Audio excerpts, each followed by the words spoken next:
welcome back to Doodling with Purpose, your step-by-step guide to learning Egyptian hieroglyphics. And this week, it is indeed a very special episode of Doodling with Purpose, and that's because, if you've been going week by week, this is now our 50th episode. 50 episodes, that's pretty crazy. Well, at this point, we've gone through all of the monosyllables, the double syllables, and the triple syllables or triple consonant sounds. And for the 50th episode, we're going to get into something a little different and I guess unique, is we're going to get into people, because obviously not only were there people in ancient Egypt, but there's a lot of different ways people are drawn as determinatives. So before we get into that though, as usual, let's do our quick review of the 3 glyphs that we learned last week. All right, so we started off with the buzzing bee, which is the symbol for king. Starts with a circle, squiggle down, and then shoot down. Head, the wings go up, in, and then back up. We're going to do 1, 2, 3, 4 legs, something to stand on, 2 antennae, and an eyeball.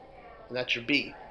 Next is the heart, which is tib, also means affection and desire. And then we'll do a little cap there. Not my best heart, but there it is. And then the steps, which is st, used in Osiris and for place. All right, as promised, it's time for people. So people, or at least images of people, rarely make sounds. When drawing Egyptian people, and that's Cleopatra from the movies, not exactly a hieroglyph of Egyptian people, but what Egyptian people looked like according to Hollywood. There were lots of Egyptian people. There were the bird people, and the goat people, and the people, and the sitting people, and the standing people. For the most part, these glyphs don't have sounds. They're what are called determinatives, meaning they reflect the word that you're reading, and they tell you it's either about a person, like this is a symbol for old man, or they're used to indicate either a man or a woman, or a job, etc., etc. The first one we're going to do is an exception to the rule, and that's the face in profile. So the face in profile actually does have a sound. It's TP, and it's the word upon, and it can also be used as upon with. So much like the forward-facing face, which is her. So this one starts off with the nose, squiggle down, go back for the top. Now we'll do the ear detail, around and down, and an eye. And you can make it a king with a beard and a little snake at the top. So once more, it's the nose, squiggle down, back and up. Now the ear loop, and we can make it into a king with a beard and a snake. One more time. Nose, squiggle down, back out, around, ear detail, and we'll do a snake and a beard and an eye. So that is the face in profile, which is the word upon. Okay. Now we're really jumping in and tackling people, and this is actually going to be almost kind of a two-parter. One of the reasons that Egyptians always draw people, and gods, I guess, anything with 2 legs and 2 arms and a head, be it animal or human, the reason they draw them sideways like this, we always see it in tombs and on stela, is because it was felt that if you didn't draw all the parts of a person, those parts wouldn't get reincarnated or wouldn't go off to the afterlife. So every part of a person had to be drawn, which is why you always see them in profile in kind of this weird, like facing forward with the body, but the head is turned. That's the rationale, for at least the religious reason. So the first type of person we're going to draw is the sitting king, which is actually also the same as the sitting woman with a slight variation. So we're kind of going to go for a twofer here.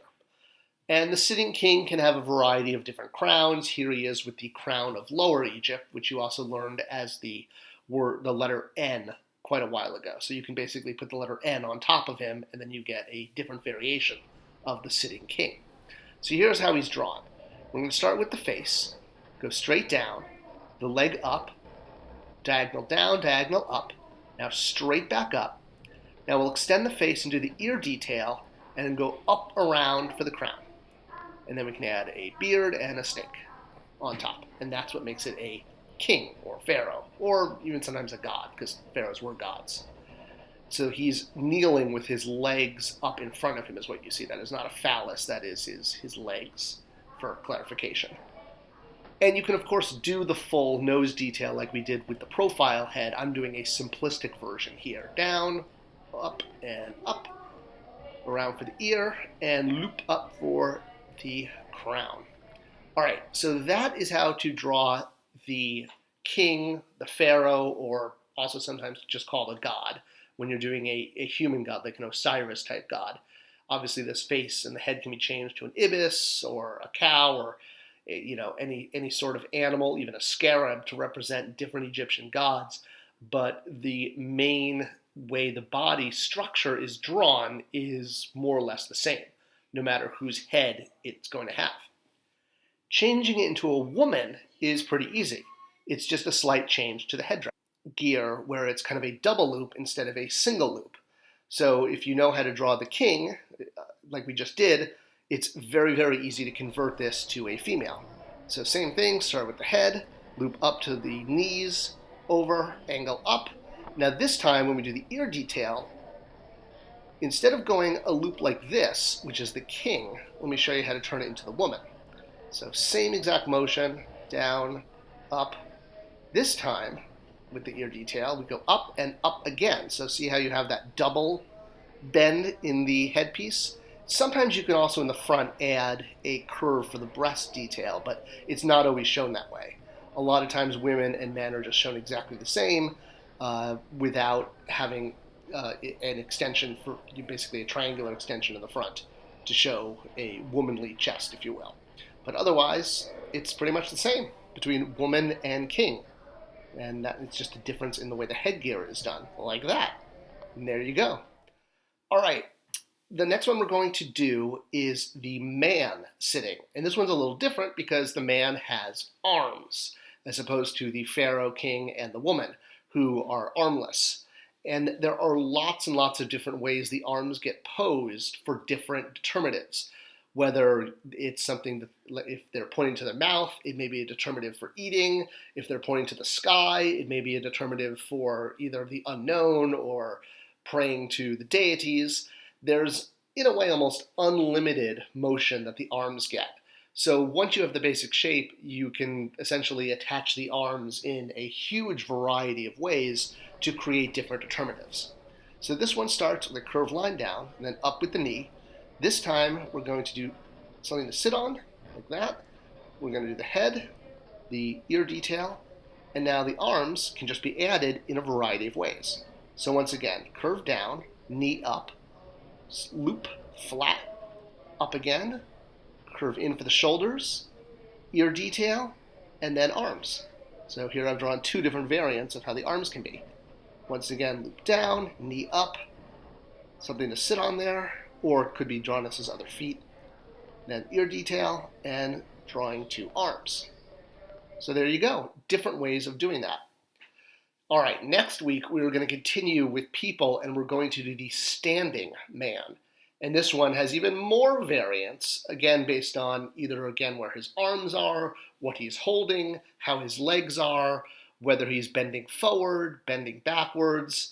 There's, again, a huge number of variants, and we're really just going to go over, much like the sitting man, just the basic structure of how the standing man is drawn. Because once you have the basic structure of standing man, how you choose to do the arms, what accessories you give him, how far he's bending, if he's holding a staff, if he's not holding a staff, that's all just different ways of drawing this very common determinative. So it's not a sound glyph, it is a symbolic glyph that tells you what you're looking at. And of course, it can also be drawn with any number of animal heads representing different gods, with things on its head, off its head, papyrus coming out of the head, vases on the head, all sorts of things. But once you know the basic shape of essentially kneeling god, kneeling woman, kneeling man, and standing man, you can draw an unlimited number of people determinatives. So that's it. Hope you liked the 50th episode of Doodling with Purpose. Give it a like, tell YouTube to share with other people, and I'll see you in the comments section if you have any questions. Thanks for watching, and we'll be back next week.